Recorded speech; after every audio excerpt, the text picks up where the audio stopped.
आज हम एक ऐसी शानदार और पुरस्कार इमारत का तफसीली तज्जिया करने वाले हैं जिसने दुनिया भर की तवज्जो अपनी जानिब खींच रखी है।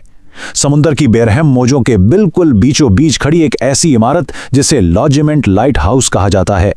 आजकल इसका नाम हर जगह गूंज रहा है और इसके साथ बेशुमार अजीबोगरीब कहानियां और अफवाहें भी जुड़ी हुई हैं।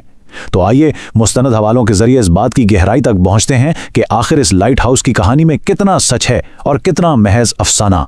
जरा एक ऐसे मंजर का तसव्वुर कीजिए जहां मुकम्मल तन्हाई हो, एक ऐसी जगह जहां हद्दे निगाह तक सिर्फ और सिर्फ बिखरा हुआ समंदर हो और हर आने वाली लहर पिछली लहर से ज्यादा खौफनाक महसूस हो। क्या कोई इंसानी दिमाग इस हद तक अकेलेपन को वाकई बर्दाश्त कर सकता है, जहां मदद के लिए कोई और इंसान मौजूद ना हो और कुदरत का गजब हर वक्त सर पर मंडला रहा हो? देखिए, ये महज कोई ख्याली सूरत हाल नहीं है, बल्कि लाजोमंड की डरावनी हकीकत है। और ये वो मकाम है जहां ये खौफनाक कहानी जन्म लेती है। ये लाइट हाउस फ्रांस के एक इंतहाई खतरनाक साहिली इलाके ब्रेटनी में वाक़ है। ये कोई आम और पुरसकून साहिल बिल्कुल नहीं है। इसे समुद्री सफ़र के लिए दुनिया के खतरनाक तरीन हिस्सों में शुमार किया जाता है।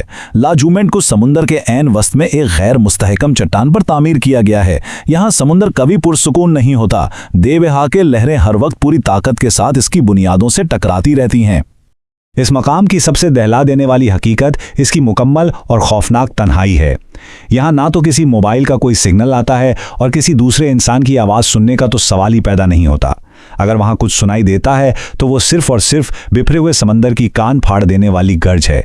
हर लम्हा यही एहसास तारी रहता है कि शायद अगली दिवाई का लहर इस पूरी इमारत को उखाड़कर समुंदर की गहराइयों में गर्क कर देगी। तो चलिए अब सीधा इस मौजू की गहराई में उतरते हैं और इस लाखों डॉलर के मुअम्मे को समझते हैं। आजकल सोशल मीडिया प्लेटफॉर्म्स पर एक बहुत ही अजीब सा दावा तेजी से फैल रहा है। मुख्तलिफ वीडियोस में ये बताया जा रहा है कि इस लाइट हाउस में ड्यूटी देने के लिए सालाना लाखों डॉलर की खतीर रकम पेश की जा रही है। ये दावा इतना सनसनीखेज है कि लोग हैरत में मुब्तला हो जाते हैं कि भाई इतनी बड़ी रकम मिलने के बावजूद कोई ये नौकरी क्यों नहीं करना चाहता। खैर, ये इंटरनेट की उस नफ्सियात को जाहिर करता है कि पुरस्कार चीज़ें कितनी जल्दी वायरल हो जाती हैं। लेकिन जब इन वायरल दावों का ज़मीनी हक़ाइक़ के साथ मुवाज़ना किया जाए तो कहानी बिल्कुल उलट नज़र आती है।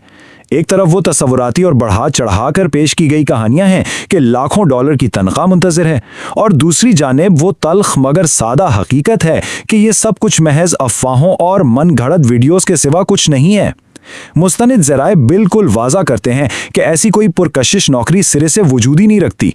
तो अगर हम असल आदादो शुमार की बात करें तो हकीकत बिल्कुल सिफर पे खड़ी है। जी हाँ, सिफर। ये वो दुरुस्त अदद है जो आज के दौर में लाजोमंड में रहने के लिए लाखों डॉलर्स की पेशकश करने वाले सरकारी ऐलानात की नुमाइंदगी करता है।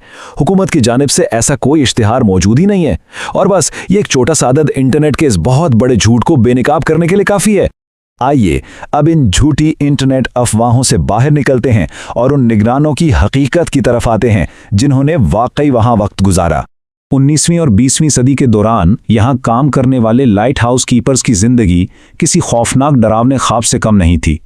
इनका सबसे बुनियादी और अहम मकसद रात के अंधेरे और तूफानी मौसम में गुजरने वाले बहरी जहाज़ों को रास्ता दिखाना था, और इस अजीम मकसद के लिए उन्होंने एक ऐसी शदीद तन्हाई और जानलेवा तूफानों का सामना किया जिसका आज हम शायद तसव्वुर भी नहीं कर सकते। ये उनकी रोज़मर्रा की जंग थी। और उनकी रोज़मर्रा की ज़िंदगी दरअसल थी कैसी? ये कोई आरामदेह नौकरी बिल्कुल नहीं थी। लैंप को जलाकर रखना, इस बात की मुसलसल निगरानी करना कि रोशनी का मंबा बुझने ना पाए, भारी मशीनरी का ख्याल रखना, और सबसे बढ़कर ये कि जब बाहर मौत रक्स कर रही हो और जानलेवा तूफान इमारत को हिला रहे हो तब भी पूरे निज़ाम को बगैर रुके चलाते रहना एक मुसलसल और मशक्क़त तलब काम था। खैर, वक्त ने सब कुछ बदल दिया है, तो अब चलते हैं अपने आखिरी हिस्से यानी मौजूदा खुदकार दौर की जानिब। आज की हकीकत माजी के उन खौफनाक दिनों से यकसर मुख्तलिफ है। जदीद टेक्नोलॉजी और इंजीनियरिंग के कमाल ने यहाँ इंसानी निगरानों की ज़रूरत को हमेशा के लिए ख़त्म कर दिया है। अब ये लाइट हाउस मुकम्मल तौर पर ऑटोमेटेड यानी खुदकार है। वो तमाम ख़तरनाक काम जो कभी इंसान अपनी जान पर खेल कर किया करते थे, अब मशीनें खुद संभालती हैं। इसका सीधा सा मतलब ये है कि अब किसी इंसान को इन तूफ़ानों में तन्हा खड़े रहने की कोई ज़रूरत नहीं है। अगरचे आज वहां कोई इंसान मौजूद नहीं, बस मशीनें खामोशी से अपना काम कर रही हैं, लेकिन ये इमारत आज भी बेपनाह तारीखी अहमियत रखती है। ये महज ईंटों और पत्थरों का ढांचा नहीं, बल्कि ये एक यादगार है उन लोगों की जिन्होंने नामुमकिन हालात का डटकर मुकाबला किया।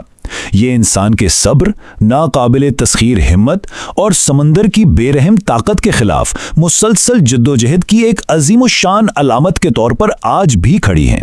इस सारे तज्जिए के इख्तिताम पर एक बहुत ही गहरा और गौर तलब सवाल जहन में उभरता है। हमने जान लिया कि लाखों डॉलर्स की तनख्वाह का दावा झूठा है और आज मशीनें सब संभाल चुकी हैं, लेकिन ज़रा इन लोगों के बारे में सोचिए जो माजी में वाकई वहाँ रहे। क्या कोई इंसानी दिमाग वाकई इस कदर कटी हुई और खौफनाक तन्हाई को पूरी तरह झेल सकता है, जहां दिन रात सिर्फ बिफरे हुए समंदर की लर्ज़ाखेज़ आवाज़ें गूंजती हों? ये कुदरत की ताकत और इंसानी बर्दाश्त की एक ऐसी याद दहानी है जो यकीनन देर तक सोचने पर मजबूर करती है।